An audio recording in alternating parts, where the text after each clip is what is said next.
Welcome to Horror Echoes. Here we share long, calm horror stories, perfect for late nights and quiet listening. If you enjoy peaceful horror stories like this, feel free to subscribe, like the video, and turn on notifications so you don't miss future uploads. And before we begin, let me know in the comments where you're listening from. Now get comfortable and let's begin. I worked the night shift for 6 years. That's the part people always underestimate. They hear night shift and think it's just a schedule, different hours, less traffic, fewer people, maybe a little quiet, maybe a little boring. It's not. Night shift isn't just work that happens after dark, it's a different version of the same place, a version that only exists when most people are asleep, when systems keep running without supervision, when buildings stop pretending they're meant for humans. For the first few years, nothing happened. That's important. If something had gone wrong early on, I would have quit. Anyone would. You only stay when things feel normal long enough for normal to shift without you noticing. I survived 6 years because the job taught me a lie very slowly. That nights were empty. That silence meant safety. That nothing was watching unless you gave it a reason. I believed that right up until the last shift. The one that finally broke the pattern. The one I wasn't supposed to make it through. People ask me now why I stayed so long. Money was part of it. Lack of options was another. But mostly because nothing ever happened badly enough to justify leaving. Not at first. There were rules, of course. Every night job has them. Written ones, unwritten ones, the kind you learn by watching people who have been there longer than you. Don't sit in the same spot all night. Don't let the silence get too complete. Don't ignore something twice. And one rule I followed without understanding it. Never stay past the end of your shift. I didn't know why that rule existed. I just knew everyone obeyed it. Even the guys who didn't care about anything else. Especially them. On my last night I stayed. Not because I wanted to. Because something delayed me. And that's when I learned the truth. The job wasn't waiting for someone to make a mistake. It was waiting for someone to last long enough. 6 years. That wasn't a coincidence. It was a threshold. I know how that sounds: dramatic, convenient, like something you say after the fact to make chaos feel meaningful. But here's the thing. Everything that happened that night had already been logged. Before I noticed anything was wrong. Before I realized time wasn't moving the way it should. Before I understood why no one ever worked nights longer than I did. The system already had my name. Already had my hours. Already knew I wasn't supposed to leave. I just hadn't been told yet. If you've ever worked nights, you know how they blur together. Weeks disappear, months compress. You stop measuring time in days and start measuring it in shifts. You don't remember individual nights. You remember patterns. And the pattern was this. Nothing happens. Until it does. And when it finally does, it doesn't feel sudden. It feels overdue. I'm telling you this now because I can. Because whatever was supposed to happen that night didn't finish. Because I walked away before it could close the loop. But if I'd stayed even a few minutes longer, if I'd followed the delay instead of fighting it, I wouldn't be telling this story. Someone else would be covering my shift. and I'd still be there, on duty. The job itself was simple. That's another reason I stayed. Simple work at night feels manageable, predictable. You convince yourself that if something were wrong, you'd notice it immediately. That danger announces itself, that bad things make noise. Most of the time, my shift started the same way. Badge in, clock in, lights overhead buzzing to life one by one, like the building waking up reluctantly. The day staff would be gone by then, their coffee still warm, their chairs pushed back at careless angles. I liked those first few minutes alone. They felt clean.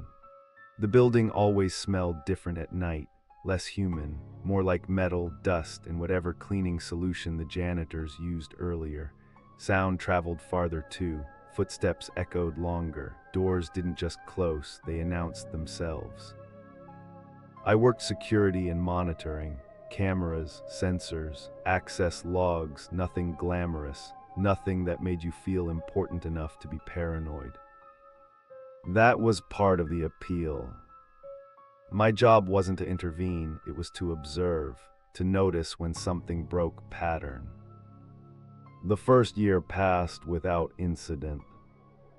Occasionally a camera would freeze, a sensor would trip and reset itself. A door would show as open when it was. All of that was normal. Systems glitch, software lies, hardware wears down.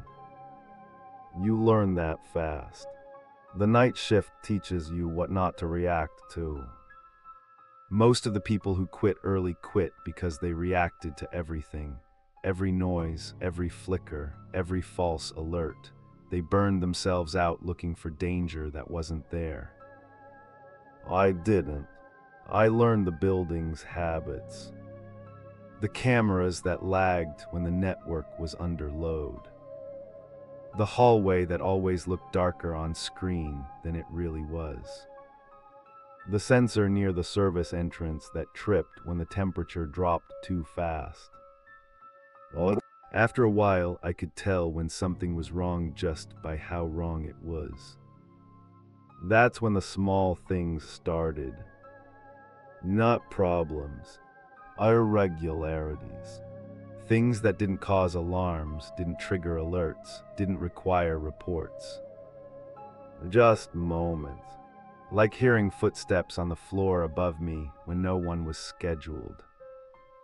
At first, I assumed cleaning crews, or maintenance, or someone from another department working late. It wasn't unusual enough to question. But it happened consistently. Always between 02:30 and 03:00. Always above the same section of the building. I checked the logs, no badge access, no work orders, no shift overlap. So I did what night workers do best. I ignored it. Another thing I noticed was the cameras. Not failing, not cutting out. Lingering. Sometimes when I cycled through feeds, a camera would stay on screen a second longer than it should, just enough for me to notice, just enough for it to feel intentional, before snapping to the next view like nothing had happened. I told myself it was latency. I told myself it was my eyes. Night shift messes with your perception. Everyone knows that. You start second-guessing time, memory, sound. You assume the problem is you. That's how you survive the early years. The building itself seemed different at night too. Not hostile, just patient. Daytime spaces are designed to move people through them. Signs, lights, noise, distraction. At night, all of that drops away. Rooms stop pretending to be useful. Hallways feel longer, corners feel sharper, doors feel heavier. I never felt watched. Not exactly. It felt more like being accounted for. Like the building knew where I was because it needed to. I didn't realize how long that feeling had been there until one night, a few months into my second year, when I took a bathroom break and noticed something odd. The hallway light outside the restroom had turned off. Not broken, not flickering. Just off. That section of the building wasn't on a motion sensor. It was timed, always on during night hours. I stood there for a moment, hand on the door handle, waiting for the light to come back. Oh, it didn't. I walked back to my station instead. When I checked the system, the hallway showed as fully lit. No error, no fault. I made a note of it in my personal notebook, not the official log, just something I kept for myself, a habit I picked up from older night staff. They never wrote everything down where it could be reviewed. Some things, they said, didn't need to become permanent. By the end of year 2, the job felt like muscle memory. I could do it half asleep, sometimes I did. That's when the night stopped feeling empty. Not busy, not active, just occupied, like something else had settled into the hours I was covering. Something that didn't need my attention. Yet, by the third year, the nights had weight. That's the only way I can describe it. Some shifts felt light, time passed normally. Screens refreshed the way they should. My coffee stayed hot long enough to drink it. Other nights felt dense, heavy, like the air itself had thickened just enough to slow everything down. Those nights always started the same way. I'd badge in and immediately feel behind, even if I was early, like the shift had already begun without me. The building would be quiet, but not empty quiet, more like the silence you get when a room full of people stops talking all at once. I started marking those nights in my notebook. Not dates, patterns. Every 5th or 6th shift. Usually midweek. Almost always during the same hour window.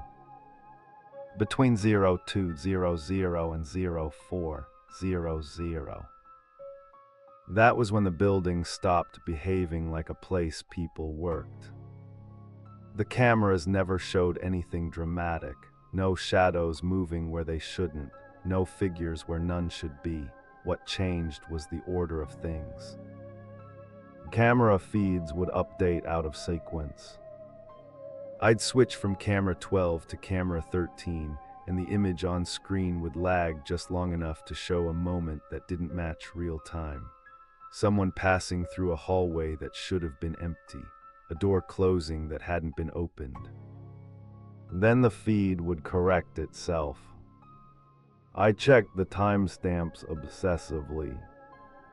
They were always clean. No corruption, no desync. It was like the system briefly showed me what it expected to see instead of what was actually happening. At first, I blamed myself. Fatigue does strange things to perception. Everyone on nights knows that. You see movement where there is none. You hear patterns in random noise. Your brain fills in gaps because it hates uncertainty. So I started testing myself. I wrote down predictions before checking feeds. Door open or closed. Motion detected or not. Light on or off. Most of the time I was wrong. But on the heavy nights, I was right too often. That's when the thought first crossed my mind that I wasn't reacting to the system. I was syncing with it. The footsteps upstairs never moved closer, never farther. They didn't wander. They followed the same path every time. WN the corridor above my station, pause near the stairwell, then continue toward the back offices. I timed them. 26 seconds from start to finish. Every time. I stopped checking the logs for them after I realized something unsettling. The logs never expected those footsteps. They didn't register as anomalies. They didn't trigger anything. As far as the system was concerned, that path was supposed to be active. Like a route that hadn't been updated when staffing changed. I mentioned it once to a supervisor during a rare overlap shift. He listened politely, nodded, took notes. Then he said something that stuck with me. If it doesn't escalate, it's not a problem. I asked him what counted as escalation. He paused longer than necessary before answering. Deviation, he said, from expectation. That word expectation kept circling in my head long after he left. Expectation implies planning. By year 4, I wasn't the only one who noticed. 2 other night shift workers started trading glances when the lights dimmed in certain sections, when the temperature dropped suddenly without explanation, when doors took longer than usual to unlock, as if waiting for confirmation from something else. One of them quit without notice. Just didn't come back. His possession was filled within days. No interview, no training overlap. The replacement worked the same hours, sat in the same chair, followed the same routines. Too closely. I watched him on the cameras sometimes, the way he moved, the way he paused at the same moments I did, the way he'd stop typing and look up at the screen just before a feed changed. It felt less like coincidence and more like alignment. I started to wonder if the job shaped you, or if it selected for people who already fit. By the 5th year, the heavy nights came more often. I stopped fighting them. I learned not to rush, not to multitask, not to try and fix things that weren't broken. The system didn't like interference. It preferred observation, compliance, and it rewarded those who understood that. Nothing bad happened. That's the most disturbing part. No threats, no warnings, no incidents serious enough to report. Just the steady sense that the building was learning how I worked, and that I was learning how it wanted me to. By the time my 6th year began, I wasn't counting shifts anymore. I was counting how many I had left before something changed. I just didn't know what the change would look like, or who it would be for. By the 4th year, I stopped recognizing the names. Not all at once, gradually, a few here, a few there. People I'd shared break-room coffee with during rare overlaps. People who'd complained about the same broken vending machine. People who knew the building well enough to move through it without turning on lights. They disappeared quietly. No going-away emails. No announcements. No farewell notes taped to lockers.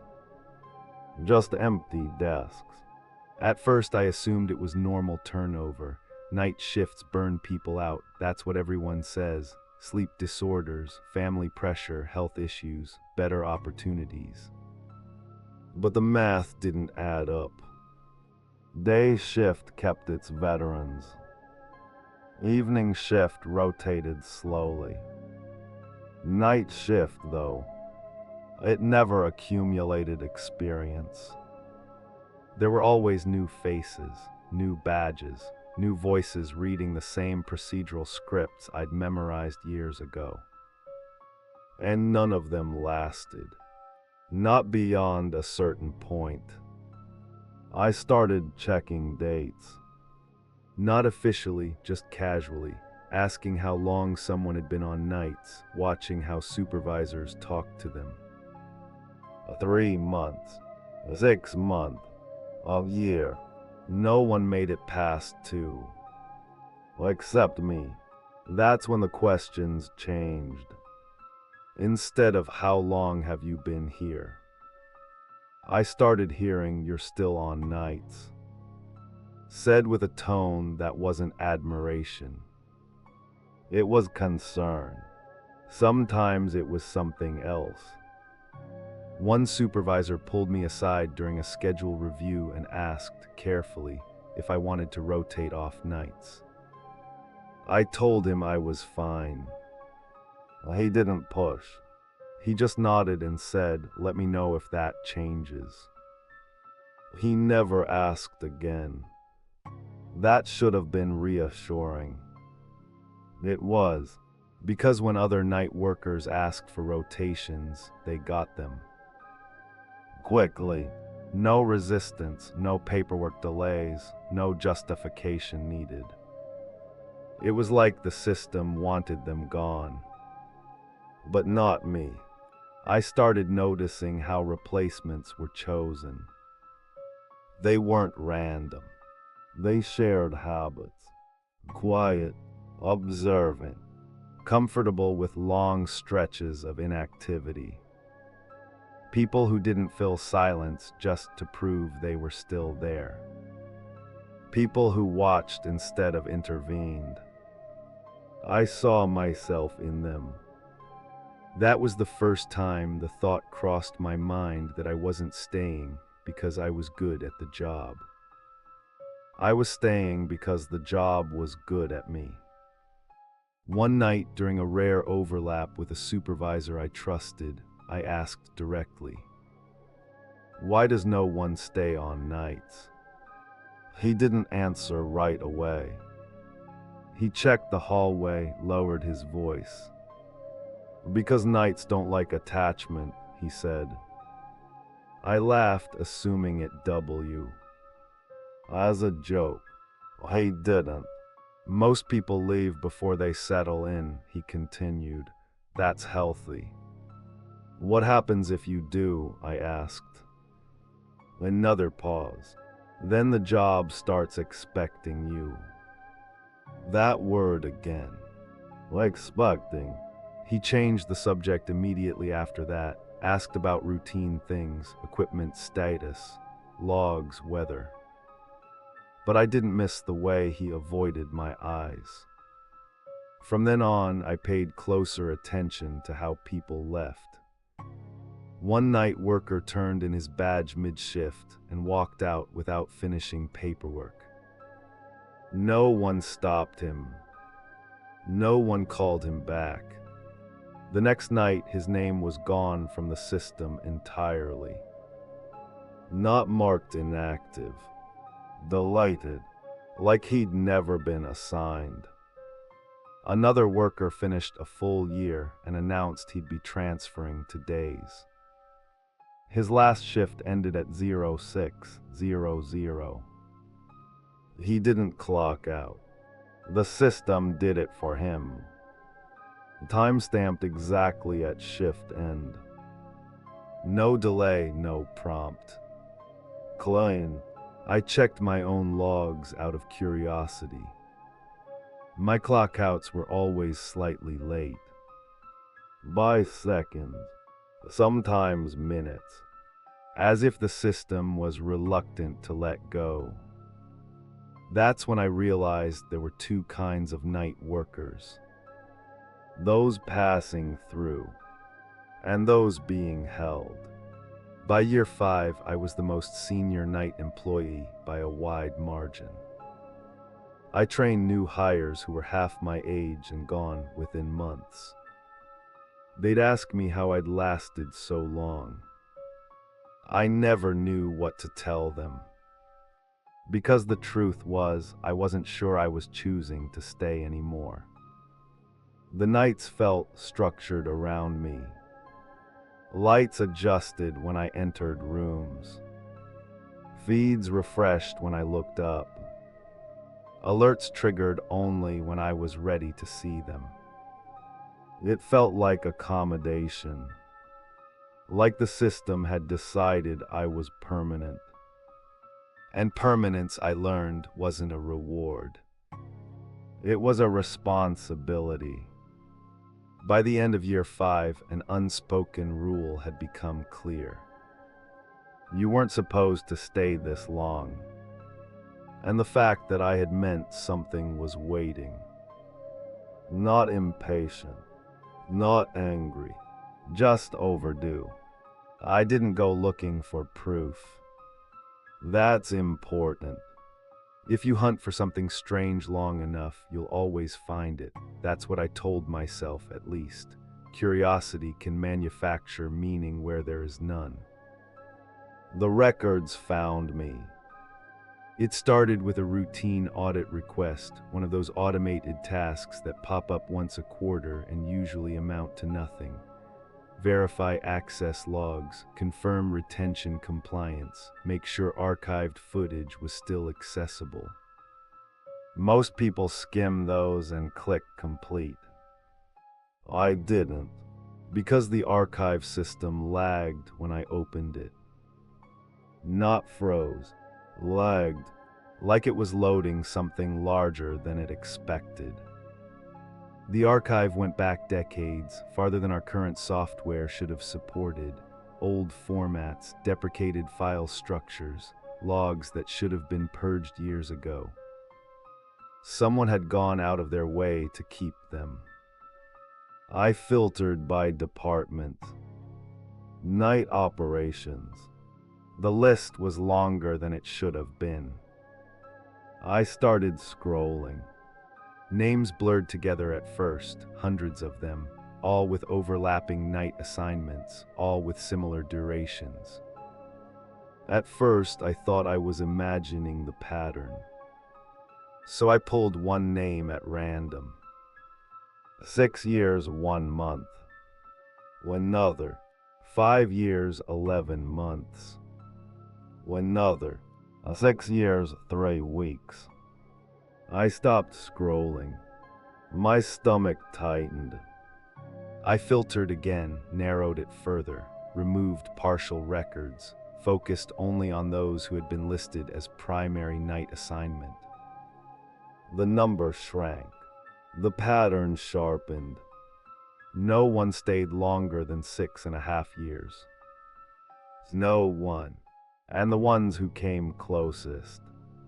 Their records ended strangely. No termination codes. No resignation notes. No transfer confirmations. Just a final entry.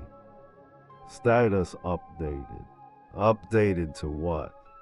The logs didn't say. I clicked into one of the oldest entries.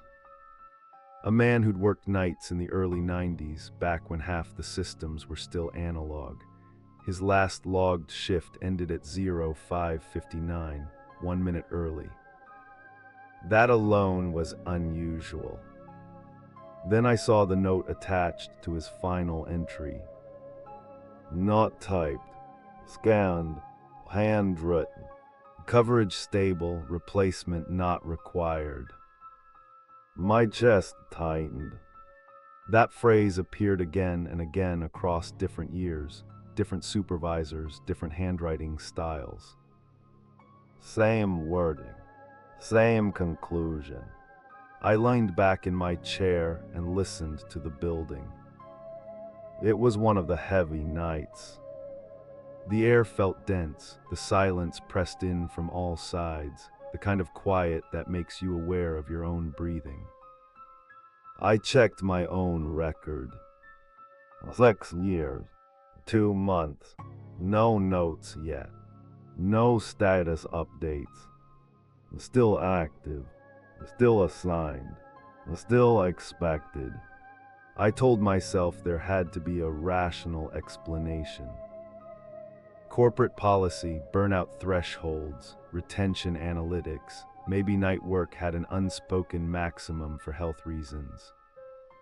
So I did the next logical thing. I searched for anyone who had worked nights longer than 6 years. There were no results, not even in departments that didn't overlap with mine. Different buildings, different roles, same outcome. 6 years wasn't a recommendation. It was a limit, and I had crossed it. I printed the records and locked them in my personal locker instead of filing them. I don't know why I did that instead of reporting them. Actually, I do. Because once you report something, it becomes shared. And shared things attract attention. The building reacted differently after that. Not immediately. Subtly. Cameras adjusted faster when I looked at them. Doors unlocked a fraction of a second before I badged. Alerts stopped triggering unless I was physically present at my station. It felt like trust. Or confirmation. Like I'd passed some internal check. The footsteps upstairs came earlier that night. Still the same route. Still the same timing. But when they reached the stairwell, they stopped. They had never stopped there before. I held my breath. After a long pause, they continued, slower now. Deliberate. That was the first time I felt fear instead of curiosity. Because patterns changing meant reassessment. And reassessment meant something had noticed me noticing it. I closed the archive and logged out. The system didn't log me out. It stayed open, waiting. I realized then that the job didn't just expect night workers to leave. It expected them to leave before they understood why. And I had stayed too long. By the time my 6th year ended, the question wasn't whether something would happen. It was whether the system would decide it needed to happen to me. I wasn't supposed to meet anyone who'd crossed the 6-year mark. The records made that clear. But the thing about systems is that they're never perfect. Even the ones that don't want to be noticed leave residue behind, loose ends, incomplete deletions, people who don't quite disappear the way they're supposed to. I found one by accident. His name appeared in the archive without a status update. No coverage stable. No final confirmation. Just an unfinished record that stopped mid-year. 5 years, 11 months. Close enough to matter. I didn't recognize the name, but the badge ID looked familiar. Old format, phased out years ago. I checked access history. When active, but not revoked. That detail bothered me more than anything else. I asked around carefully, casually, like I was just curious about old staff. Most people shrugged. One supervisor frowned and said, "That's not a name we use anymore." Not remember. Use. Eventually, I tracked him down through an outdated emergency contact form that should have been deleted. He answered on the 3rd ring. Didn't say hello. Didn't say my name. Just said you're still there. It wasn't a question. I didn't correct him. We met during the day at a diner halfway between the building and nowhere important. Neutral ground, public, bright. He sat with his back to the wall. Hands flat on the table. Didn't touch his coffee. You passed 6 years, he said after a minute. Well, yes. He nodded like that explained everything. I left at 5:11, he continued. Didn't stay long enough to finish. Finish what? I asked. He finally looked at me then. Coverage, he said. He told me what the records didn't. That around year 5, the job changes tone, not in policy, not in expectations, in behavior. The building stops testing you, stops throwing small errors your way. Instead, it starts smoothing things out, making your nights easier, quieter, predictable. You think you're winning, he said. You think you figured it out. I asked him why he left. He swallowed. Because one night I saw my replacement. I laughed before I could stop myself. He didn't. Not hired, he said, not trained, already there. Same chair, same posture, same shift. He told me the system had logged both of them as present for 3 hours before he noticed. When I asked about it, he said, they told me not to worry, said coverage was overlapping temporarily. Temporary overlap. I'd seen that phrase before. What happens at 6? I asked. Well, he stood up. That's when the overlap ends, he said. One of you clocks out. I asked him which one. He didn't answer. When I returned to work that night, the building felt settled. Not heavy. Prepared. My chair was warm when I sat down. I hadn't been there yet. After that meeting, I stopped thinking of my shifts as singular. They felt layered, like I was sharing them with someone I couldn't see. The first sign wasn't visual, it was procedural. My reports began closing themselves.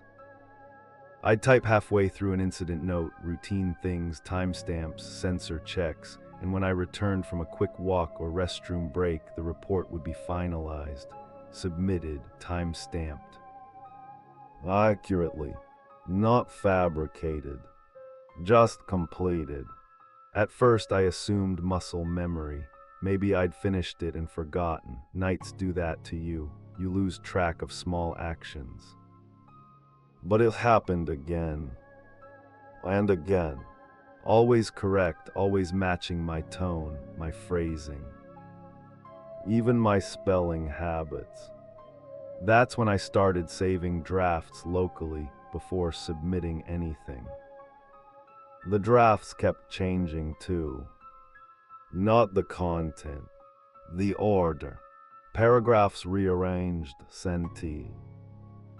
NSAS tightened, redundant details removed. Cleaner, more efficient, like someone else was editing me. The cameras followed a similar pattern. Feeds I didn't actively check still appeared in my activity history. Sections of the building I hadn't walked through showed access pings within minutes of my actual route. The timestamps overlapped mine. Not after, not before, simultaneous. I asked it about it once. They said looks like mirrored activity. Mirrored. That word stuck. By the 7th month of my 6th year, I noticed something worse. I was starting to anticipate things I hadn't been trained for. Alerts that hadn't triggered yet. Doors that hadn't logged movement yet. System warnings that appeared only after I'd already reacted. I'd reach for the radio a second before a call came through. I'd turn toward a monitor just before it switched feeds. It felt like intuition, like experience, but intuition doesn't leave timestamps. One night I checked the activity log during a heavy shift. My badge had been scanned. Twice, 2 locations, same minute. I was sitting at my station the entire time. I pulled camera footage for the second location. The fade froze, not glitched, paused, then skipped forward. Whatever was there wasn't meant to be reviewed. The footsteps upstairs changed that week. They didn't follow the old route anymore. They split. One set continued down the familiar corridor. The other took a new path, one that mirrored my own nightly patrol. I stopped walking that route. The second set stopped too. That was the moment I understood the truth of overlap. It wasn't duplication. It was handoff, like two processes running side by side until one proved stable enough to terminate the other. The building was rehearsing. One night during a brief lull, I found a note on my desk. No handwriting I recognized. Just a single printed line. Transition period active. No header. No footer. No author. I threw it away. It was back the next night. That's when the dreams started. I dreamed of working my shift perfectly. No errors, no anomalies, no fear. In the dream, I never looked up from the monitors. Never questioned anything. Never noticed the second chair behind me. When I woke up from those dreams, I felt rested. Better than I ever had on nights. That scared me more than the anomalies ever had. Because exhaustion had been my anchor. If the job stopped costing me something, it meant I was no longer resisting it. On the 11th month of year 6, I saw my name appear twice on the schedule. Once under active assignment. Once under coverage pending removal. The second entry didn't have a date. Just the status. Ready. That night the building stopped adjusting to me. It started waiting. I didn't see my replacement at first. I felt the absence of myself. That sounds wrong, but it's the closest I can get to explaining it. The building no longer reacted when I entered rooms. Lights didn't subtly brighten. Feeds didn't refresh in anticipation. Alerts didn't wait for me to be present. Things happened whether I was watching or not. For the first time in years, I wasn't central to the night. That realization hit harder than fear. It meant the system had moved on. I started checking places I had no reason to check. Empty offices, storage rooms, observation points that had been decommissioned years earlier. Nothing looked disturbed. Everything looked maintained. That's when I noticed the second chair. It appeared behind my station sometime after midnight. Same model as mine, same wear on the armrests, same faint squeak when you shifted weight. It wasn't there at the start of my shift. I knew that because I always pushed my chair back before sitting. Habit, the second chair hadn't been moved. I didn't sit in it. I didn't touch it. I logged it in my personal notebook instead. When I checked again an hour later, the chair was gone. No scuff marks. No scrape on the floor. Just absent. The activity log showed 2 user sessions active during that window. Both were mine. I stopped trusting my own movements after that. I started leaving deliberate gaps, pausing longer than necessary, changing routines mid-shift, skipping steps I'd followed for years.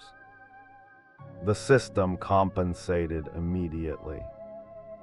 Processes I delayed resolved themselves. Reports closed without input. Cameras rebalanced automatically. It didn't correct me. It replaced me. I caught a glimpse of it once. Not a face, not a figure. A reflection. I was passing a darkened conference room when the motion-activated lights inside flickered on. The glass wall reflected the hallway behind me. Two silhouettes, both standing the same way. When I turned, the lights went out. The reflection didn't return. I checked the time. 03:17. That number would start showing up everywhere after that. Timestamp, logs, autosaves. Always 03:17. It's not a warning, a reference point. The system began testing boundaries next. Locked doors that usually opened for me stayed locked until I waited, not badged. Not forced, just waited. The moment I stopped moving, they unlocked. Like it needed confirmation that I was still present. Still responsive. Still relevant. I failed one of those tests without realizing it. An alert came through, minor, environmental, something I would have handled without thinking a year ago. Instead, I hesitated. Just for a second. The alert resolved itself. The system didn't escalate. It learned. The next alert skipped me entirely. I found it already marked resolved in the logs. That's when I understood what intervention meant. I wasn't being evaluated for performance. I was being evaluated for necessity. On the 15th night of that month, I found a printed schedule on my desk. Tomorrow's shift. My name wasn't on it. Another identifier was. Same role, same hours. No start date. Just assigned. I searched the personnel system. No record. No profile. Just a placeholder entry marked. Coverage instance VRIFID. I sat down and waited. Not because I didn't know what to do. Because I needed to see how far it would go without me. At 04:02, the building completed a full status sweep. Every system green. Every zone monitored. Every task accounted for. The only unresolved variable was me. At 04:05, a notification appeared. Manual intervention required. For the first time in 6 years, the system asked something of me directly. I stood up. The lights in the room brightened slightly. The second chair was back. This time it was warm.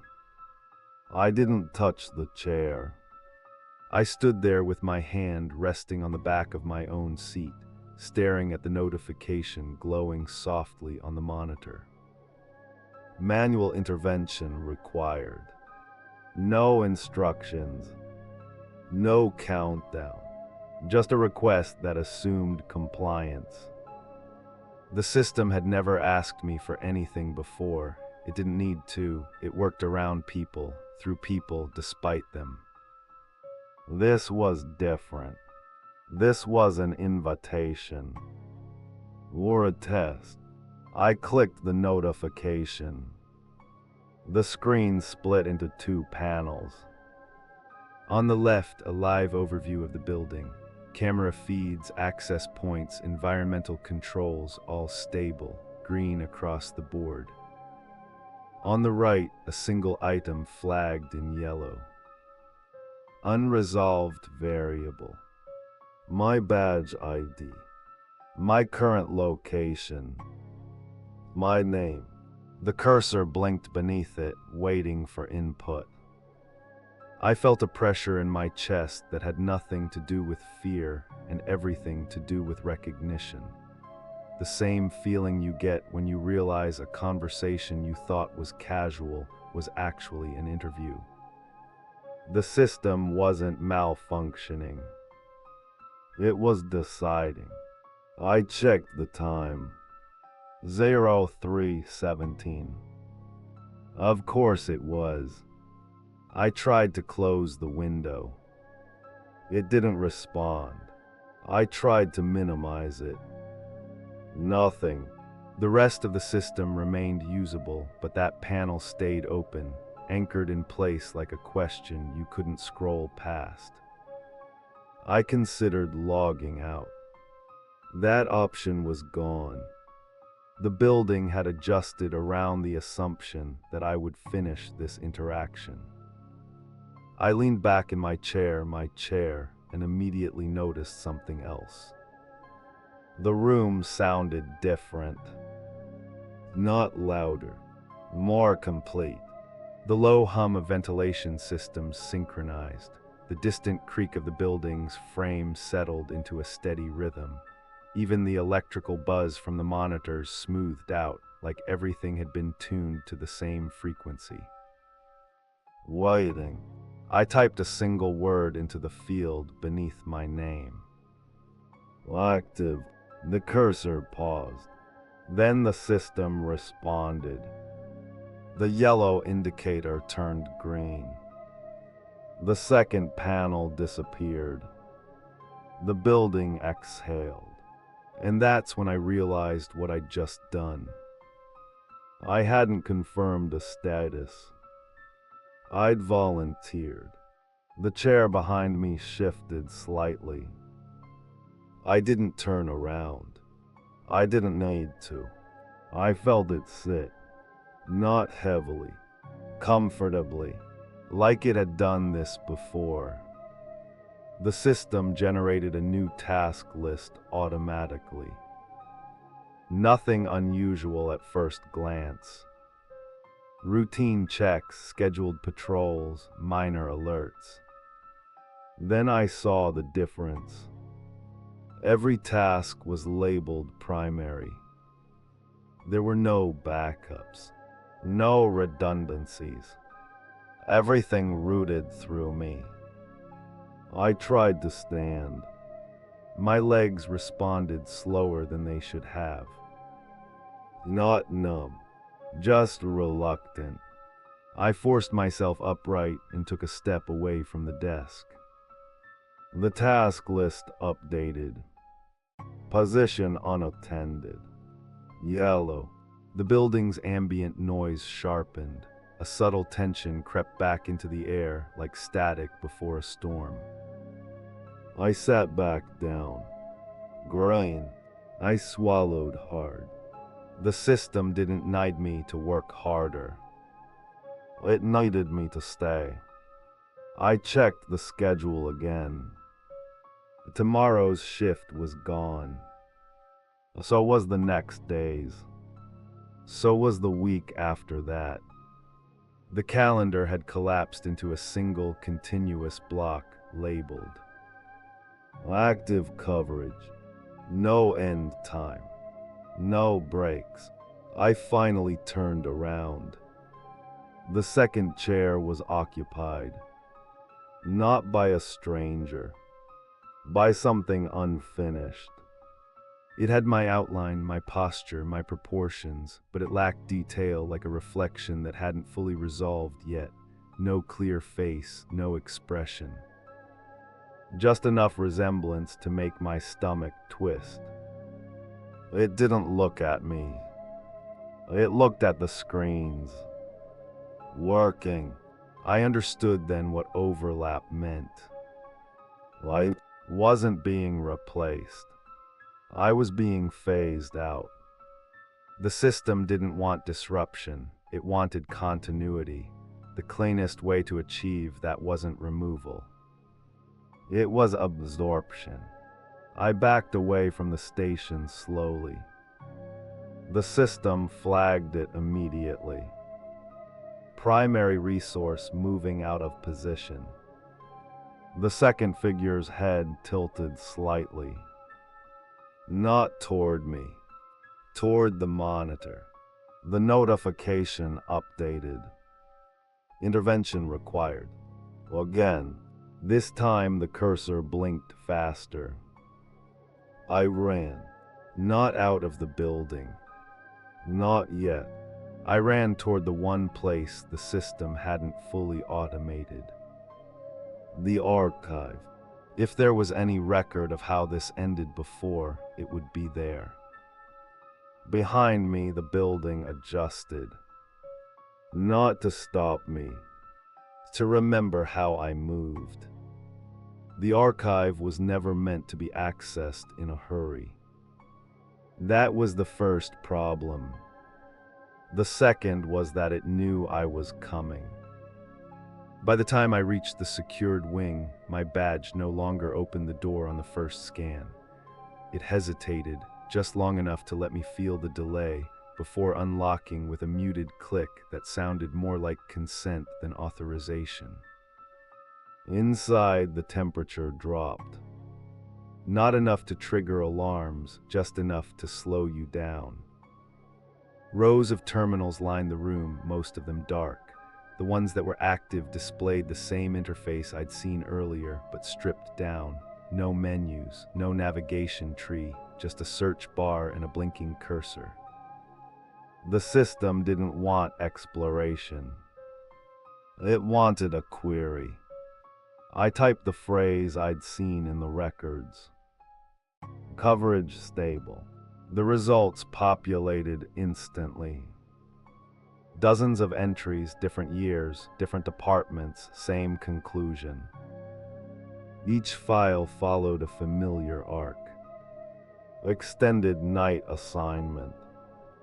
Transition period. Overlap detected.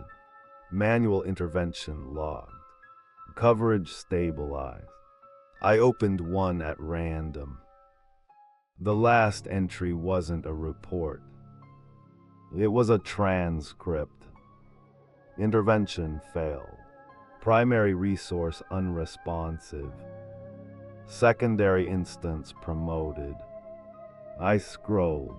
There was no aftermath section. No incident report. No personnel note. Just a timestamp and a status change. Resource status maintained. Maintained. Not retired. Not terminated. Not transferred. Maintained. I opened another file. Different person, same ending.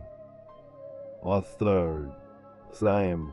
The system didn't document endings. It documented continuity. That's when I found the fail-safe. It wasn't hidden. It wasn't encrypted. It was just something no one thought to read. A procedural appendix labeled Night Operations Continuity Protocol. I skimmed until one paragraph made my hands shake.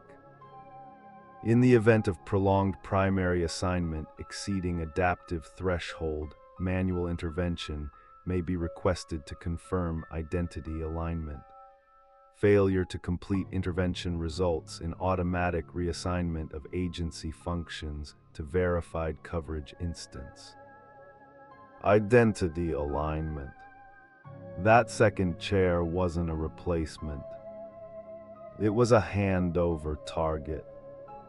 The system wasn't trying to remove me. It was trying to finalize me. I checked the time again. 03:17. The archive terminal flickered. A new window opened on its own. Intervention timeout 000600. 6 minutes. I backed away from the terminal. The lights dimmed slightly. The system wasn't panicking. It was prioritizing. I tried to access older records, ones that might show resistance, escape, anything different. Most were locked. but one was. A file marked incomplete, manual override. The date was old. Decades. The notes were sparse, but one line stood out. Subject vacated position before alignment confirmation. Coverage gap resolved through external reassignment. External, not internal. I searched that term. One result. A maintenance log from the same night.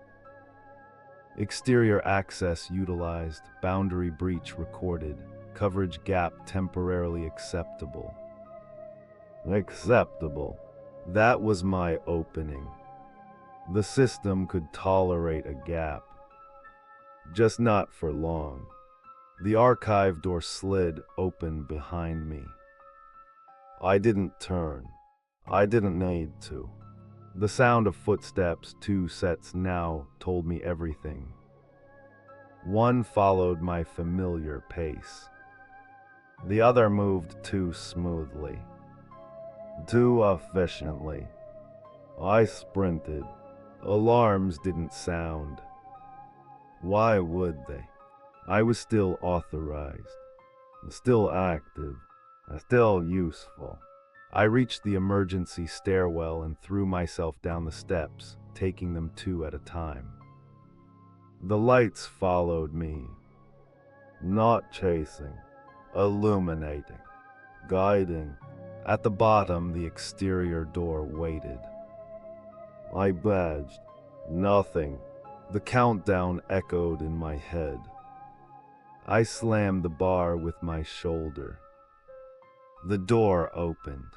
Cold air hit my face like a slap. I didn't look back. Behind me, the building adjusted its internal load.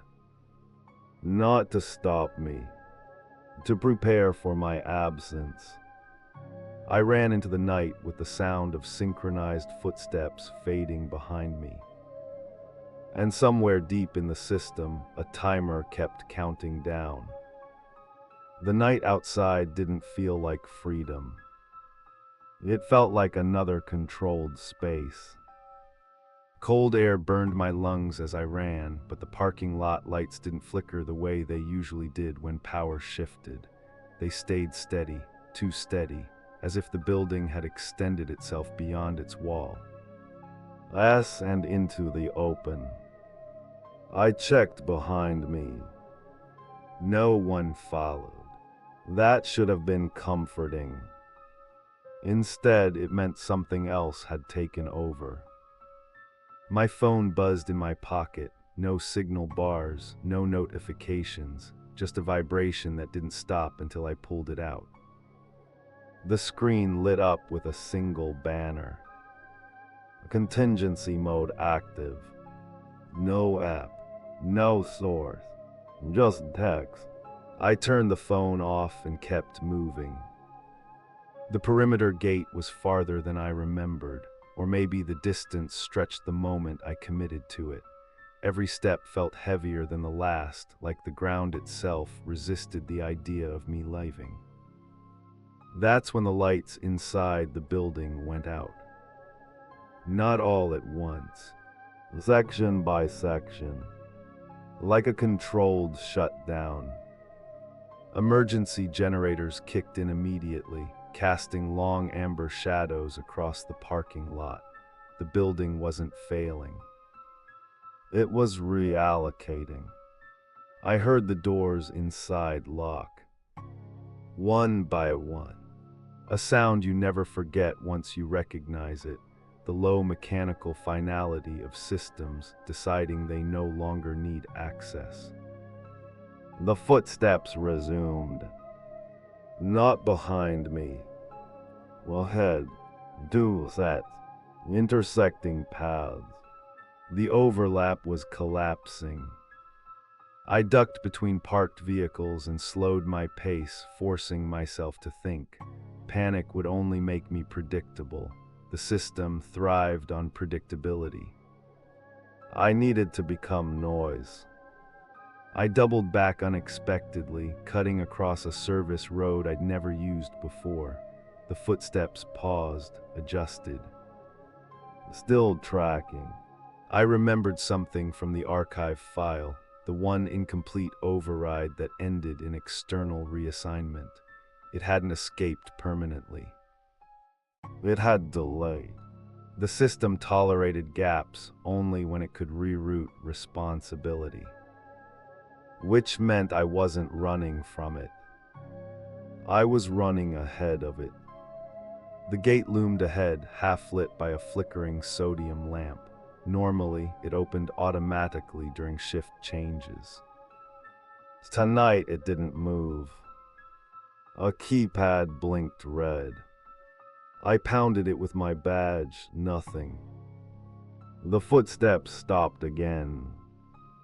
Close. Not close enough to hear breathing. Close enough to feel alignment. My phone vibrated once more. I didn't look at it. The keypad chimed. Identity confirmation required. A camera above the gate rotated slowly, adjusting its angle. I stepped back, shook my head. No, I said aloud, breaking a rule I hadn't realized I was following until that moment.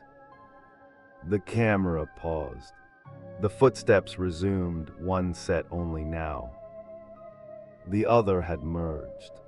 I turned and ran along the fence line instead, gravel slipping under my shoes.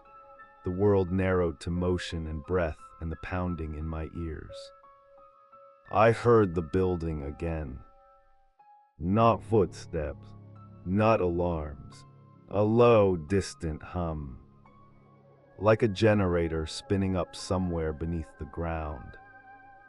The system wasn't chasing me. It was rebalancing. I reached the far corner of the lot where the fence dipped low enough to climb. My hands shook as I grabbed the cold metal, scraping my palms as I hauled myself up. For a moment I hung there, caught between spaces. The hum peaked, then dropped. I fell hard on the other side and rolled, lungs screaming.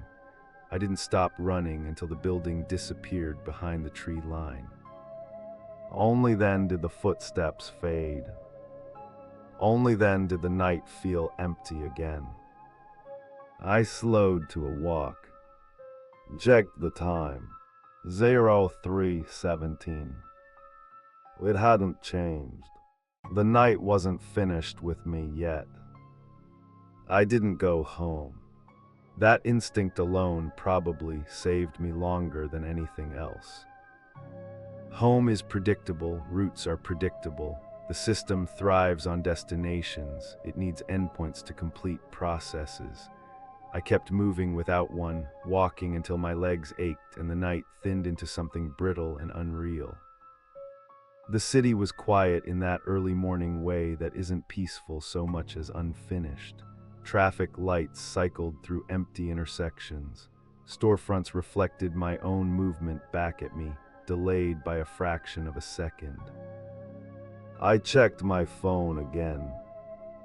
Still dead, but the vibration came back anyway. Short, controlled, like a status ping. I ducked into a convenience store that was just opening for the morning rush. Fluorescent lights buzzed overhead. The clerk barely glanced at me. Normal people, normal sounds. For a few minutes, I could pretend the building was a sealed problem, something I'd outrun.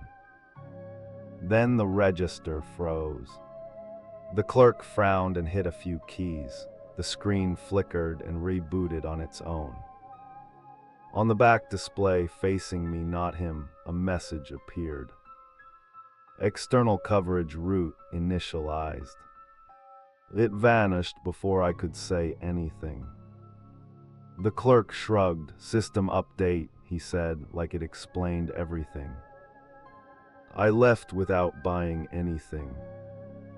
Outside, the sky had started to lighten, but the hour still hadn't changed. Every digital display I passed showed the same time. 03:17. Not stuck. synchronized. That's when I understood what contingency mode meant. The system wasn't looking for me anymore. It was looking for continuity. If I wouldn't occupy the position willingly, it would redistribute the role until something fit. I cut through a residential block and nearly see. All I did with a man standing on the sidewalk. He wasn't waiting to cross. He wasn't checking his phone. He was just standing there facing the street, hands at his sides. Centered, upright, watching nothing. A car passed, he didn't react. I apologized automatically and stepped around him. He didn't move, didn't blink. I kept walking. 2 blocks later, I saw another. Different clothes, same posture. Facing outward, holding space. The overlap was no longer confined to the building. It was like him. I ducked into a public transit station and sat on a bench, head in my hands, trying to slow my breathing. The early commuters trickled in tired faces, phones glowing, coffee cups steaming. Normal. Then I noticed the schedule board. A service advisory scrolled across the bottom. Temporary coverage adjustment, expect delays. My chest tightened. Coverage. That word again. A train arrived late, people sighed. No one questioned it. Delays happen, systems hiccup. You accept it because there's no alternative. That's how it spreads. Not through force, through tolerance. I boarded the train without thinking, choosing movement over stillness. As the doors closed, I caught my reflection in the window. For a split second, there were 2 of me. Not side by side. Layered. The image corrected itself before I could react. At the next stop, a transit worker stepped onto the platform and stood perfectly still as the train doors opened. Didn't board, didn't signal. Just present. The train departed without him. I got off 2 stops later and climbed back to street level, heart racing. The city felt different now. Not hostile, organized. Lights timed too perfectly. Pedestrian signals anticipating movement. Security cameras adjusting before people entered their range. I wasn't outside the system. I was inside a larger version of it. My phone buzzed again. This time the screen turned on. A single notification. Vacancy detected. Below it, status pending. No location. No role. Just my name. I deleted it. It came back. I powered the phone down and smashed it against the concrete until the screen shattered. The vibration continued anyway. I realized then that running wasn't the mistake. Staying connected was. The system didn't need buildings anymore. It needed people who filled gaps without being asked. People like me. People who lasted. I kept walking until the city thinned out, until storefronts gave way to warehouses and empty lots. Places no one noticed when they were occupied. Places the system would prioritize next. The sun finally crested the skyline. The time changed. 03:18. The smallest shift I'd ever been grateful to see. But I knew better now. The system hadn't lost me. It had deferred me. And deferrals always come back around. I spent the rest of that day doing everything wrong on purpose. Not recklessly, not loudly, just inconsistently. I slept in short bursts at odd hours. I changed direction mid-walk. I avoided schedules, avoided screens, avoided anything that could log me as present somewhere predictable. I paid cash. I stayed off transit. I kept moving until movement stopped meaning anything. For a while, it worked. The vibrations stopped. The sense of alignment faded. I almost convinced myself that the system had limits, that it needed infrastructure, data, connectivity, that once I cut myself off from enough of it, I'd become noise again. That hope lasted until night fell. Night always resets things. As darkness settled, I felt the pressure return, not from a specific direction, but evenly, like a temperature change across my skin. The city lights came on in perfect sequence, block by block, like a demonstration. I checked public clocks. They weren't synchronized anymore. That was worse. The system had stopped enforcing uniformity. It had simplified. I realized then what I'd misunderstood. The system didn't care about me. I wasn't special. I was just efficient. When I stopped being efficient, it didn't panic. It optimized. I passed a closed warehouse with a single security light still on. The lot was empty except for one person standing near the fence, reflective vest, hands at sides, facing outward. I didn't slow down. Neither did they. They weren't watching me. They were covering something behind them. I felt sick. The system wasn't trying to place me anymore. It was reducing the night, too. Coverage density had increased. Gaps were being eliminated by redundancy. I was becoming unnecessary. That should have been a relief. Instead, it felt like erasure. I ducked into a narrow alley and waited, heart pounding, listening to the city breathe. Somewhere nearby, a generator kicked on. Somewhere else, a door closed softly, everything functioning. Too well. That's when the message came, not on a screen, not through a device. Just understanding. If I wanted to avoid being assigned, I had to stop being useful to anyone. Not helpful, not reliable, not present. I had to become a liability. The thought scared me more than replacement. We're trained our whole lives to fill roles, to show up, to cover shifts, to be dependable. It's how systems grow, by rewarding reliability until it becomes obligation.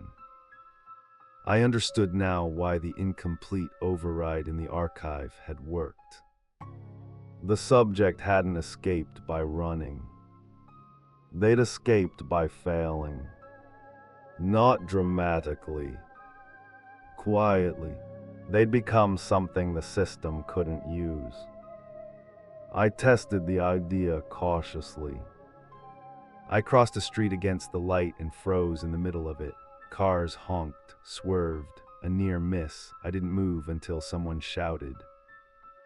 The traffic pattern broke. Not catastrophically. Just enough to cause delay. A small gap.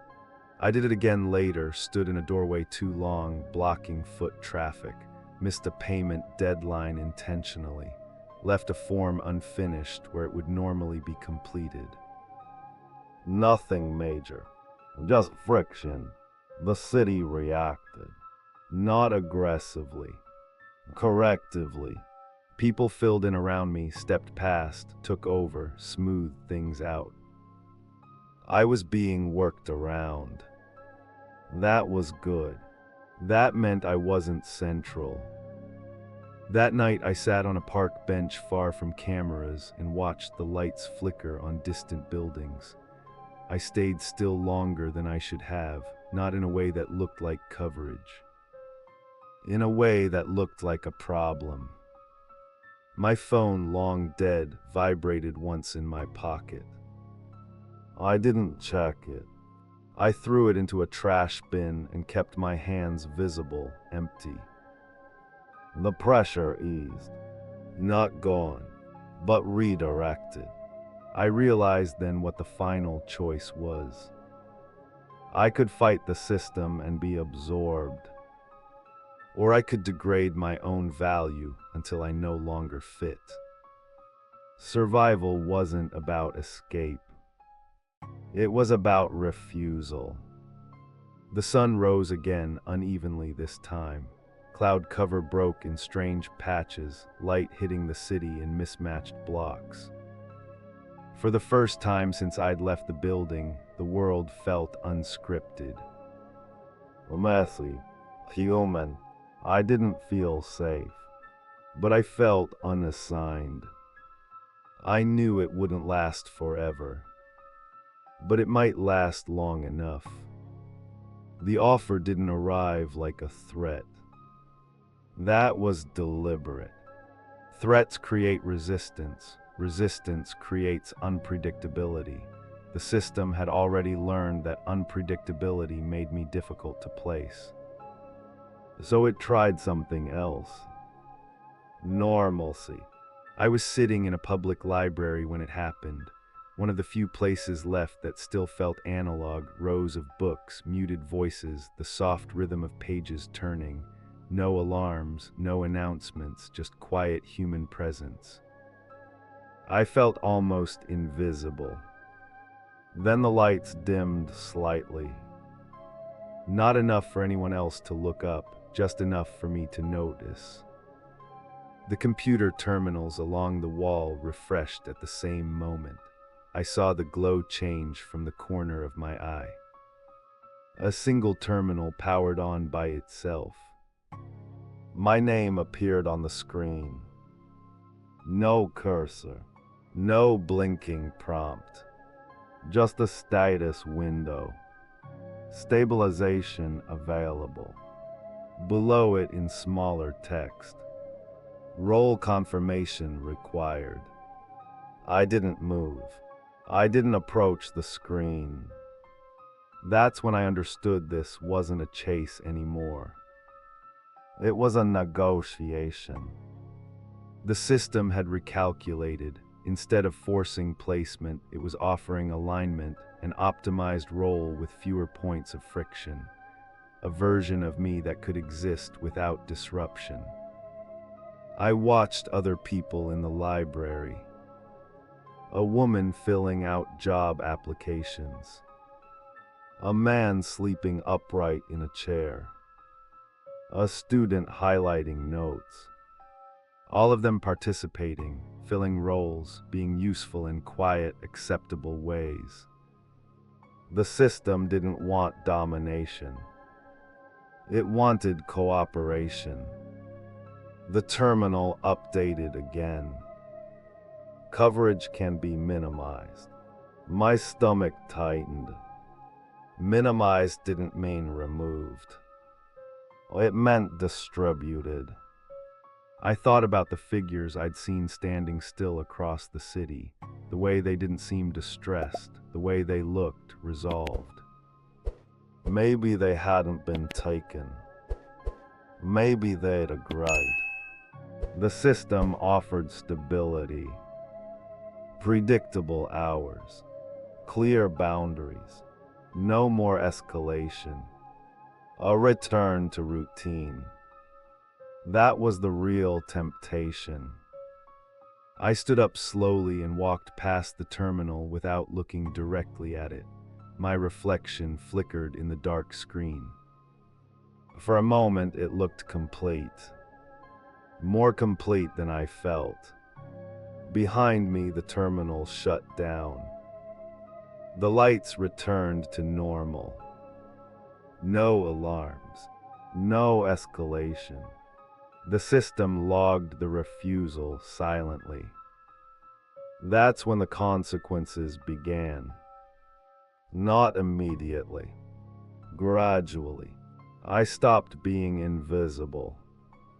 People noticed me in ways they hadn't before. Security guards watching longer than necessary, transit workers asking questions they didn't need answers to.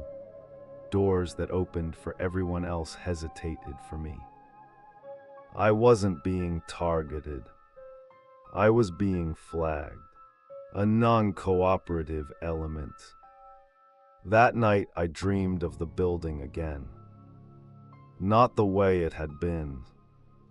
The way it wanted to be. Perfectly staffed. Perfectly quiet. Every position filled by someone who never left early and never stayed late. In the dream, I was still there, but not struggling. I was content. I woke up shaking. That was when I realized the final danger. The system didn't just absorb people. It optimized him. It took discomfort away. It removed doubt. And it replaced those things with certainty. That's what I had rejected. Certainty. Because certainty requires surrender. And surrender would have been easier. I knew then the system wouldn't chase me anymore. Chasing was inefficient. It would wait. It would simplify the world until people like me stood out too much to ignore. The final phase wasn't pursuit. It was pressure. Subtle, social, environmental. Make resistance uncomfortable enough that alignment feels like relief. I left the library knowing I had crossed the true midpoint. From here on, the system wouldn't try to place me. It would try to make the world unlivable unless I placed myself. Pressure doesn't always arrive as force. Sometimes it arrives as inconvenience so small you hesitate to complain about it. You tell yourself you're imagining patterns again. You tell yourself the world isn't reacting to you. But after a while, inconvenience lines up too cleanly to ignore. It started with access. Buildings I'd entered freely for years began treating me differently, not denying entry outright, just hesitating. Doors that opened instantly for the person in front of me took a beat longer when it was my turn. Elevators closed a second too soon. Security checkpoints flagged me for manual review without explaining why. No one accused me of anything. They just knighted a moment. Those moments added up. Then came work. I tried picking up temporary jobs, short-term contracts, night coverage, things that didn't require commitment, the kind of work I could walk away from if the pressure returned. Every interview went well. Every background check stalled. System delays, they said. Verification backlog. Nothing to worry about. Weeks passed. Nothing cleared. The system wasn't blocking me. It was slowing me. Making me expensive. I started noticing the looks. Not suspicious. Not fearful. Listening. Like people were unconsciously measuring how well I fit where I was standing, whether I belonged there, whether I was filling a role or occupying space that could be better used.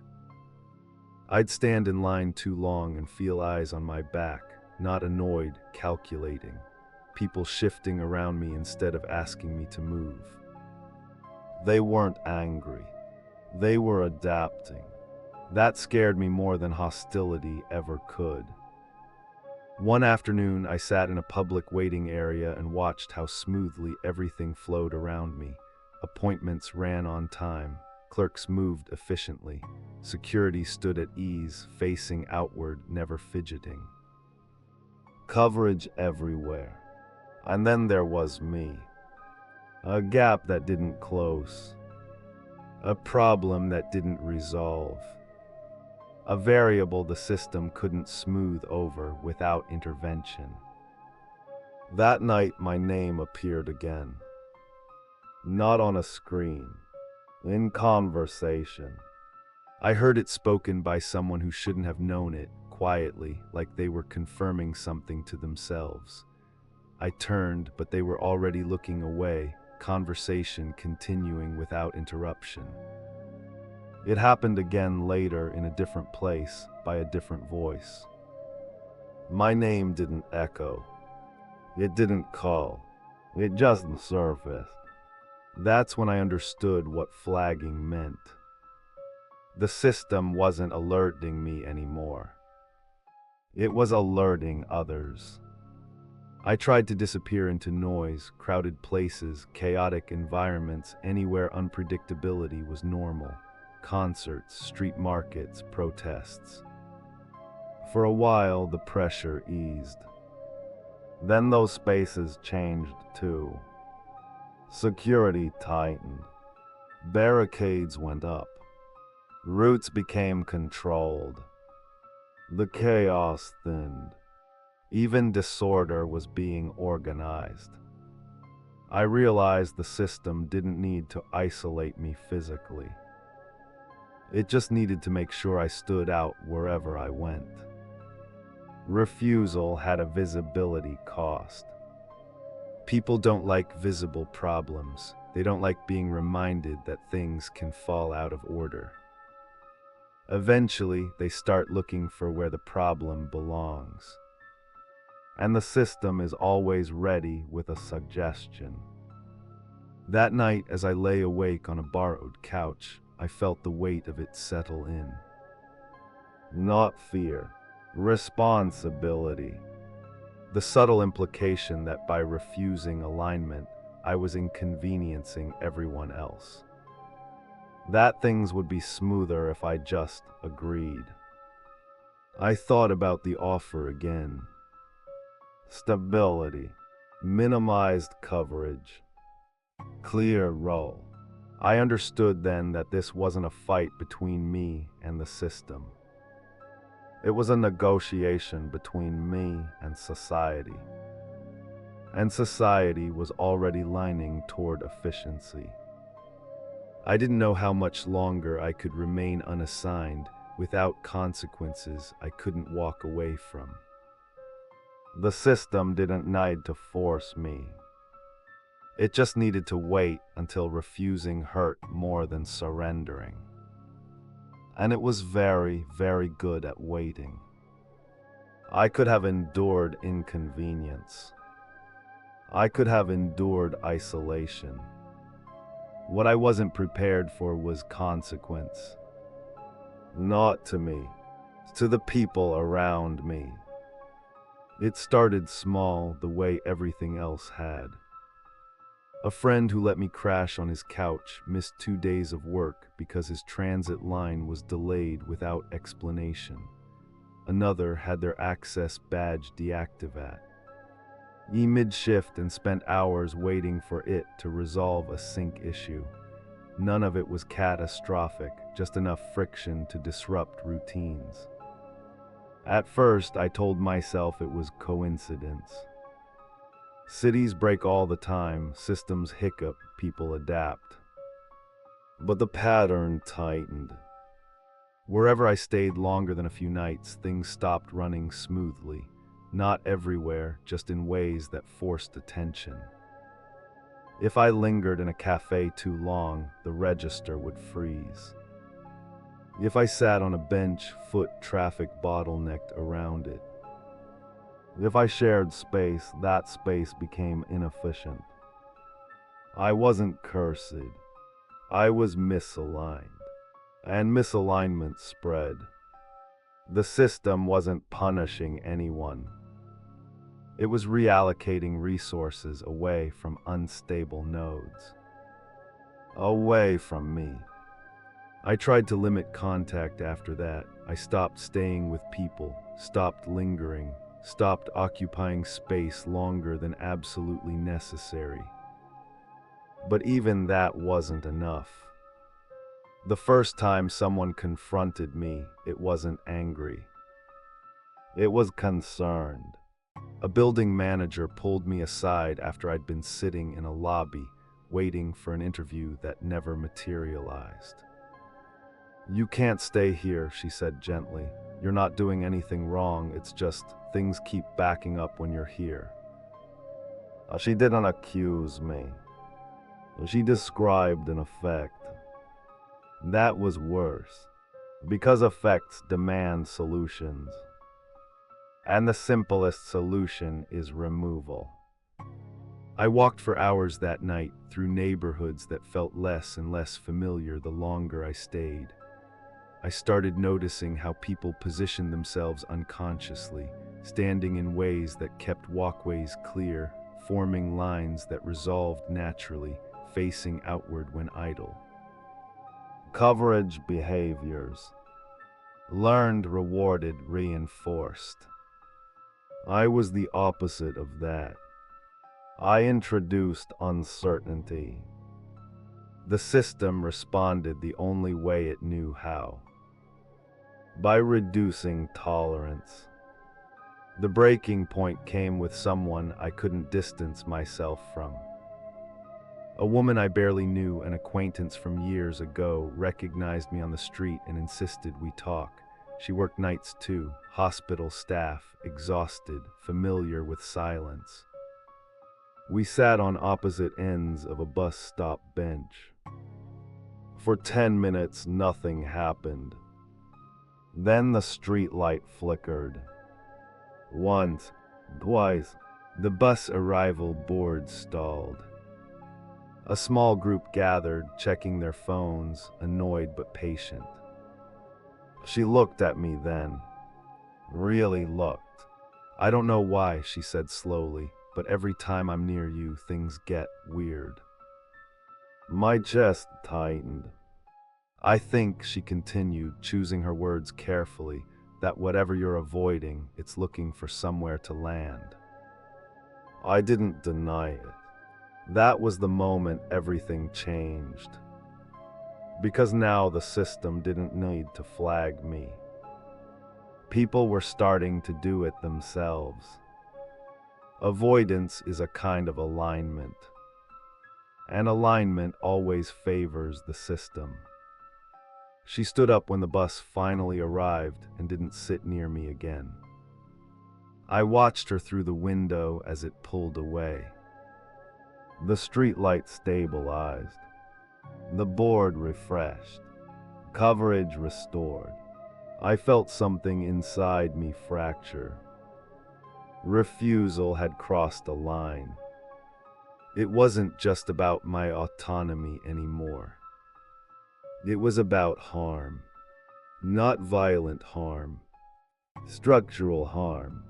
The kind that makes life harder in invisible ways until someone decides it isn't worth accommodating.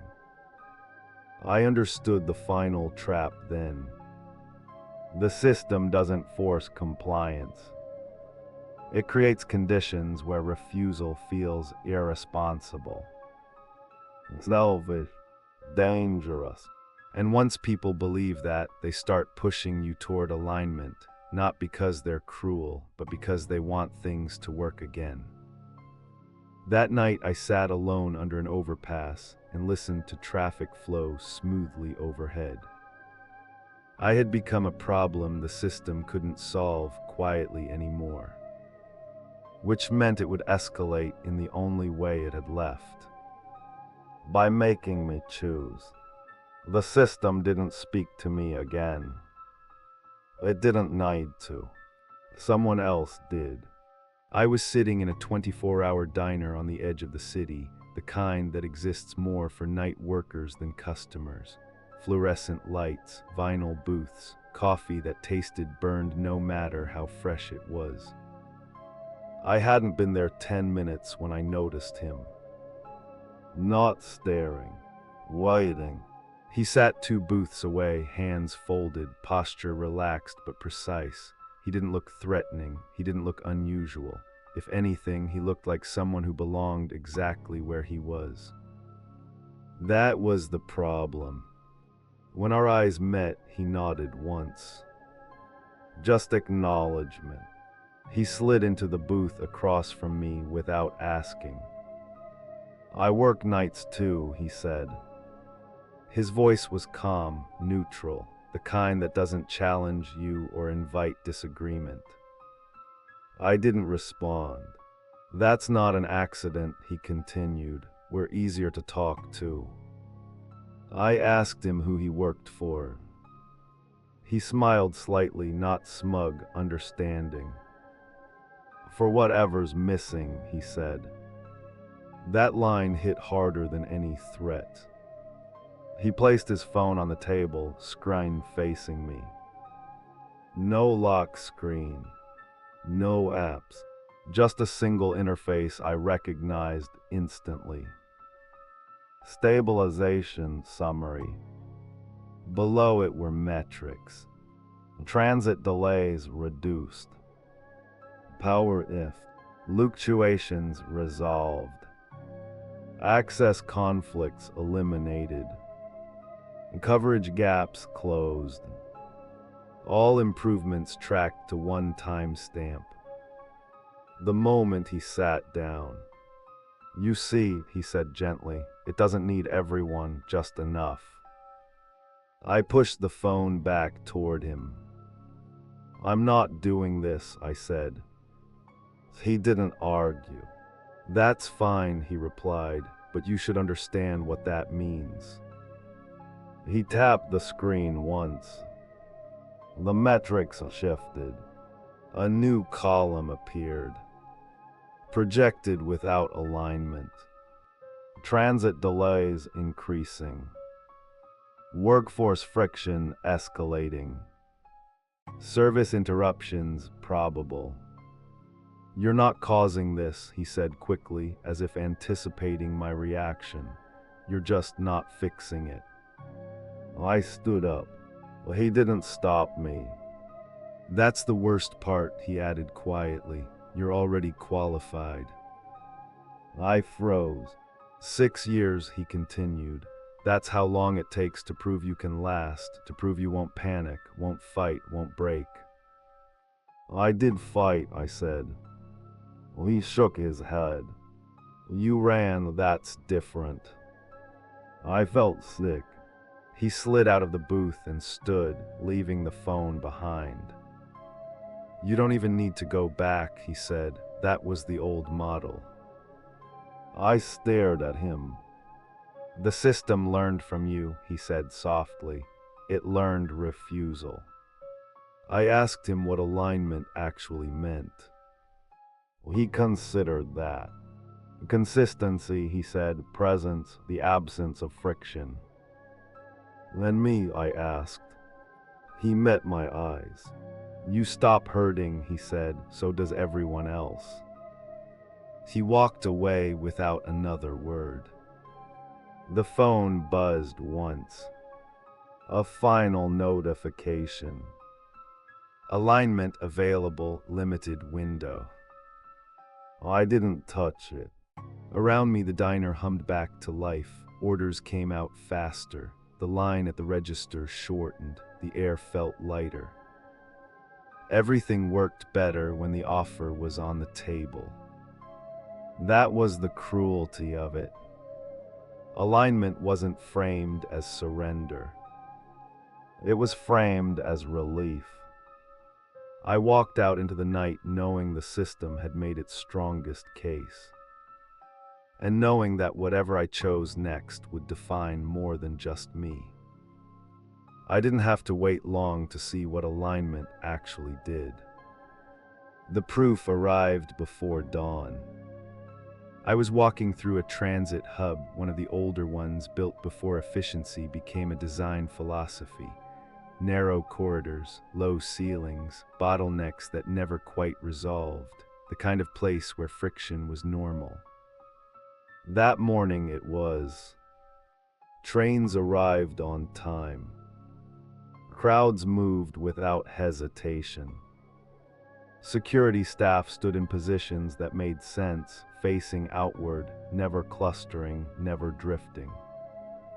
The place felt tuned. I checked the departure board. A new advisory scrolled along the bottom. Service stabilized, thank you for your patience. I felt sick. At the far end of the platform, I saw him again. The man from the diner. He stood near a maintenance access door, not blocking anything, not assisting anyone, just present, perfectly placed.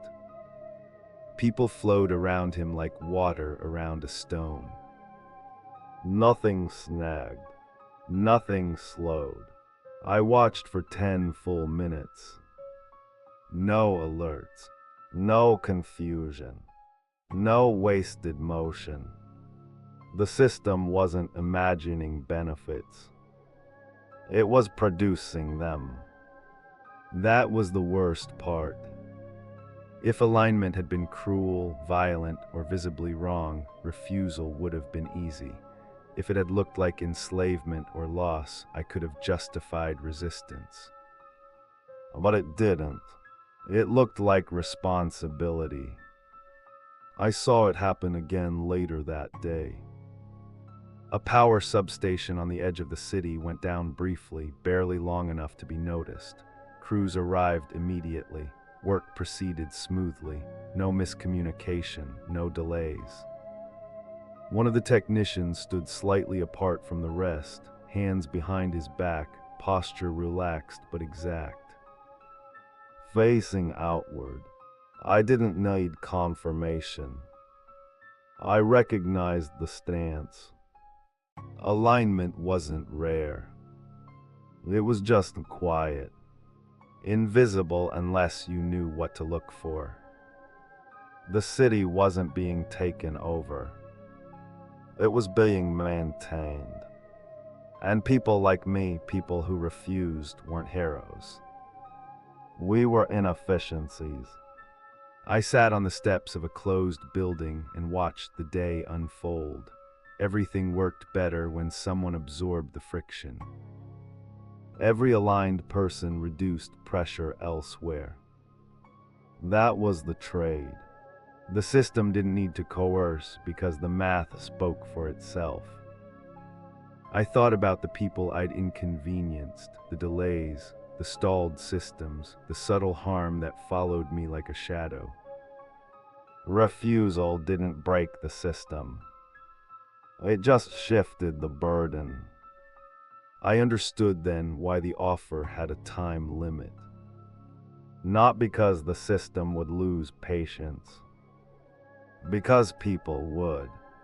Eventually, someone would decide it was better for one person to align than for everyone else to struggle.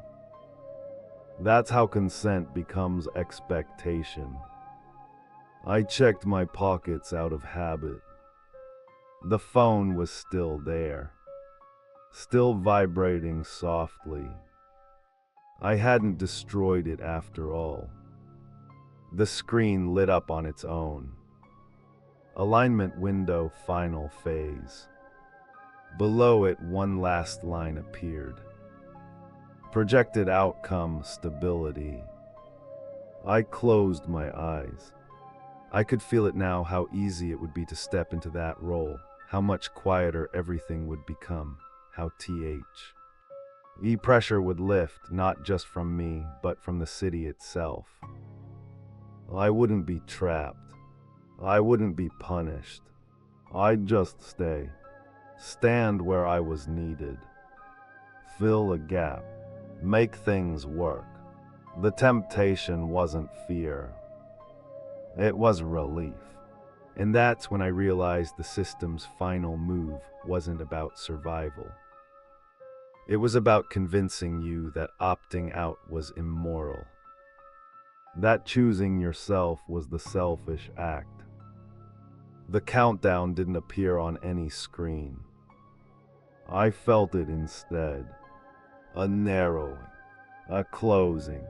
The moment where indecision stops being neutral. I stood up, not toward the aligned man, not toward the exit, toward the one option I hadn't fully considered yet. Refusal wasn't enough. I needed to make alignment unnecessary. And that meant doing something worse than running. It meant becoming something the system couldn't justify using. I stopped trying to be harmless. That was the mistake I'd been making all along. Harmless things are still usable. They still fit into plans. They still get assigned when the math works out. The system had proven it could smooth around me as long as I stayed quiet and flexible. So I did the opposite. I became expensive. Not violently, not dramatically, in ways that forced human intervention every single time I appeared somewhere, in ways that couldn't be optimized without risk. I walked into a municipal building during peak hours and asked questions no one had answers to, not confrontational, just precise. I stayed until supervisors were called, until procedures slowed down, until everything required manual sign-off. I didn't break laws. I broke flow. I showed up late to appointments and early to others. I insisted on paper forms where digital ones were preferred. I asked for explanations that required people to stop and think. Every interaction left residue. Not chaos, attention. The city reacted the way cities always do to friction. Carefully, gorgeously. I saw the aligned people shift positions when I entered spaces, not to confront me, to buffer, to absorb the delay I created. That was when I pushed harder. I crossed into places that demanded accountability, court buildings, hospitals, infrastructure offices, places where mistakes had consequences and efficiency mattered. I didn't sabotage anything. I just made sure no one could rely on me. The pressure built quickly. Security questioned me, not accusing, concerned. Clerks escalated requests. Supervisors documented interactions. I was becoming a liability. And liabilities don't get assigned. The phone vibrated continuously now. Not with offers, with warnings. Alignment no longer optimal. Resource risk elevated. Good. That was the first good news I'd had in days. But the cost came faster than I expected. That night, as I sat alone in a public space too visible to clear, too awkward to ignore, I felt the shift happen. Not inside the system. Inside me. A severing. Like something that had been tracking me lost its reference point. The pressure didn't ease. It vanished. The aligned figures I'd grown used to seeing, standing, watching, covering, were still there. But they no longer reacted to me. I wasn't friction anymore. I was danger. Danger requires oversight. Oversight requires human judgment. And human judgment is inefficient. The system let go. Not cleanly, not kindly. I paid for it in smaller ways first. Background checks that never cleared, not stalled, just rejected. Access denied without explanation. Systems that flagged me as incompatible rather than unresolved. I wasn't pending. I was excluded. That was worse than being chased. It meant no place wanted me. No system could absorb me. I slept in places that tolerated unpredictability, Shelters, overcrowded hostels, anywhere noise and disorder were expected. I stopped trying to re-enter normal life. Normal life runs on alignment. Weeks passed. The city continued functioning. Stability held. I watched aligned people at a distance, holding their posts, filling their gaps. They didn't look unhappy. They looked finished. And I realized something I hadn't considered before. The system didn't need to punish me. It just needed to erase my eligibility. To make me someone it couldn't ethically or efficiently place. Someone whose presence demanded too much oversight. Too much judgment. Too much humanity. I survived. But survival wasn't victory. It was exile. The system moved on without me. And in doing so, it marked me permanently. I couldn't go back to who I was. But I wouldn't become what it wanted. That was the final decision. I don't work nights anymore. Not officially. Not anywhere that keeps records. That's the first thing you should understand if you're still listening. Survival didn't mean freedom. It meant disqualification. When the system let go of me, it didn't forget. Systems don't forget. They just stop allocating resources.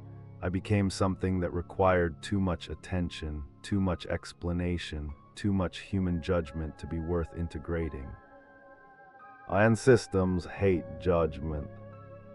So I exist in the M. Origins now. Places where inefficiency is expected. Places where no one asks why something takes longer than it should. Places where friction is normal enough to blend in. I learned quickly that you can't re-enter alignment once you've broken it the wrong way. Every attempt leaves a trace.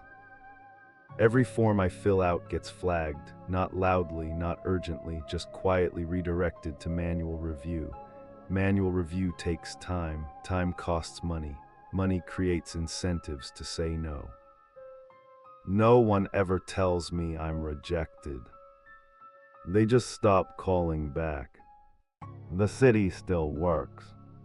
Better than ever in some ways. That's the part people don't like hearing. The trains run on time more often now. Infrastructure failures are addressed faster. Staffing shortages resolve themselves before anyone notices. There are more aligned people than there used to be. You can spot them if you know how. They stand where movement breaks. They face outward when idle. They don't fidget, don't distract, don't hesitate. They aren't unhappy. That's the most disturbing part. Alignment doesn't hurt the way you think it should. It removes doubt, removes hesitation, removes the weight of choice. It replaces all of that with certainty. I still see the man from the diner sometimes. Always in different places. Always where things would otherwise slow down. He never looks at me anymore. I don't exist to him. That's how I know the system truly released me. No more offers. No more warnings. No more windows. I paid for that silence with permanence. I can't go back, but I can talk. That's why I'm telling you this now. Because if you work nights, really work them the way I did, you should know what's actually being measured. Not productivity, not performance, endurance. 6 years isn't a coincidence. It's how long it takes to prove you'll stay when things get quiet, when supervision fades, when rules stop being enforced because you've internalized them. It's how long it takes to see if you'll fill gaps without being asked. If you'll become coverage. Most people leave before then. That's healthy. The ones who don't. They don't get promoted. They get absorbed. If your job starts getting easier the longer you stay on nights, that's not a reward. That's calibration. If systems stop double-checking your work, stop backing you up, stop watching closely, that's not trust. That's transition. And if one day you realize everything works better when you're standing in a specific place, at a specific time, doing nothing at all, that's alignment. The system won't force you. It doesn't need to. It will wait until refusing feels irresponsible. Until leaving feels selfish. Until staying feels like the only reasonable choice. I broke that cycle by becoming something unusable. You might not want to. I don't recommend it. Exile isn't noble. It's lonely, but it's still yours. So if you're on nights right now, if you've been there longer than most, if people joke that the place would fall apart without you, pay attention. Check how long you've been there. Check whether anyone ever asks if you want to leave. And if the answer is no, if they assume you'll always be there, then something has already started expecting you. And once that happens, the most dangerous thing you can do isn't quitting. It's staying long enough to stop being optional.